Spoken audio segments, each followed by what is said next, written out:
আমাদের জীবনের সাকসেসের প্রত্যেকটা ধাপই ছিল একটু অন্যরকম, বলতে পারেন সবার থেকে একদমই আলাদা। অনেকটা কষ্ট, অনেকটা জার্নি করে আজকে এতদূর এসে পৌঁছেছি। হয়তো আপনারা পাশে না থাকলে এটা কখনোই সম্ভব হতো না। আসসালামু আলাইকুম, আমি আরিশারু আজকে একটি ভিডিও নিয়ে চলে আসলাম আপনাদের মাঝে। আর আজকে আমরা যাচ্ছি একটা টক শোতে, কজ এই ফার্স্ট টাইম লাইফের একটা ইন্টারভিউ দিতে যাচ্ছি, তো মনের ভিতর একটু নার্ভাস ফিল হচ্ছে।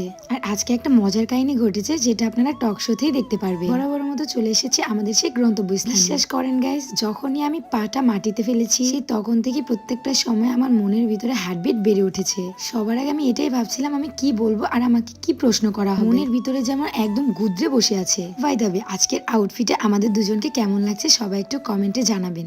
আর এই আউটফিটটা নিয়ে আজকে একটা মজার কাহিনী যেটা আপনারা একটু পরেই দেখতে পারবেন। আচ্ছা চলুন আপনাদের সাথে একটা কথা শেয়ার করি আমার লাইফে। তোমার সমস্যা কি? আমার মেয়ে তোমার না কান্না করলে তোমার ভালো লাগে না? কান্না কে করতে চাই ভাই? কেন কান্না করতেছো তুমি? মানে ওর সব সময় দরকারি, মানে কি রে দরকারি জিনিস? গ্লাস কিনছিলাম, যেটা ইউজ না করলে আমি একদম মরে যাব। হ্যাঁ মরে যাইবা? হ্যাঁ। কি আছে এর মধ্যে? ইউজ করলে এটার মধ্যে অনেক কিছু আছে। এটা ইউজ করলে ফার্স্ট অফ অল হচ্ছে ফেসকে একদম ব্রাইট কালার তোলে, কোরিয়ান মেয়েদের মতো, মানে 7 থেকে 10 সেটা একদম ইনস্ট্যান্ট ফর্সা করে। তার ফর্সার পর যাদের স্কিন পাতলা থাকে না, রগ দেখা যায়, সেই রগগুলো কিন্তু একদম মানে দেখা যায় না। এন্ড কালো কালো দাগগুলো কিন্তু একদম দূর করে ফেলে। একটা জিনিস এত কিছু করে? হ্যাঁ, অনেক উপকারী জাদু। হ্যাঁ, এই ভর্তি মানে তা নয় তো কি।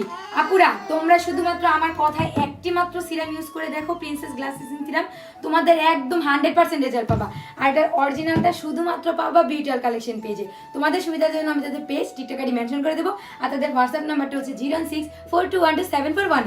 এই ছোটবেলা থেকে বুঝ হওয়া থেকে আজ অবধি আমি সবসময় ফোনেই সবার ইন্টারভিউ দেখে এসেছি। আমি কখনো ভাবিনি যে আমি নিজেও একদিন ইন্টারভিউ দেবো, ইভেন কি এত তাড়াতাড়ি আমি টক শোতে চলে আসবো। আর আমার খুবই ইচ্ছে ছিল আমি আমার লাইফ স্টোরিটা একদিন সুন্দর করে আপনাদেরকে শোনাবো। সেই জার্নিটা যে আমাদের জীবনে কতটুকু ভয়াবহ ছিল সেটাও শেয়ার করবো। দেখুন না, মহান আল্লাহ তাআলা আমার মনের কথা কিভাবে বুঝে এত তাড়াতাড়ি এখানে পাঠিয়ে দিয়েছে। আমি এখানে আসার পর যতটা না খুশি ছিলাম তার থেকে বেশি ভয় কাজ করছিল মনের ভিতরে। আরেকটা কথা হচ্ছে, আমি জানতাম আমাদের দুজনের ইন্টারভিউ একসাথে নেওয়া হবে, কিন্তু এখানে আসার পর সোহার পাপা বললো আমার একার নেওয়া হবে। আর সেই কথা শোনার পর তো আমি আরো ঘাবড়ে যাই। আচ্ছা, প্রতিটি মানুষের জীবনেই তো কোনো না কোনো কাহিনী ঘটে আছে, এসব কাহিনী নিয়ে কিন্তু মানুষের জীবনে দৈনন্দিন কত কিছুই রটে। যাই হোক, এখানে এসে ভাইয়াদের সাথে কথা বলার পর একটু ভালো লাগলো। আমার ঘাবড়ে যাওয়া দেখে বলতেছে আপু ঘাবড়াবেন না, আমরা অতটা হার্ড প্রশ্ন করব না। আমরা কিন্তু নাস্তা শেষে চলে আসলাম সোজা টক শোতে। এই ফ্ল্যাশ টক শোটা আমি সবসময় ফোনেই দেখে এসেছি, বলতে পারেন আমার এটা স্বপ্ন। আশা করি আমার ভালোবাসার মানুষদের এই ফ্ল্যাশ টক শোতে আমাকে দেখার পর সবার সব প্রশ্নের উত্তর পেয়ে যাবে। লাইক আমি কিছুক্ষণ আগেই কিন্তু বলেছিলাম যে তোমাদের সাথে একটা মজার কাহিনী শেয়ার করবো। হ্যাঁ, এখন বলি, আমাদের দুজনের ড্রেসের কালার কিন্তু প্রায় এক। এখন অনেকের মনেই হতে পারে যে আমরা প্ল্যান করে বা আগে থেকে আমরা কথা বলে ড্রেসটা পরে এসেছি, কিন্তু হ্যাঁ এরকম কোনো কিছুই। এখানে আসার পর আমরা দুজনকে দেখে একদমই চমকে যাই। আসলে আজকে দুজনে আমরা এই কালারটা চুজ করেছি দুজনের মনের মতো।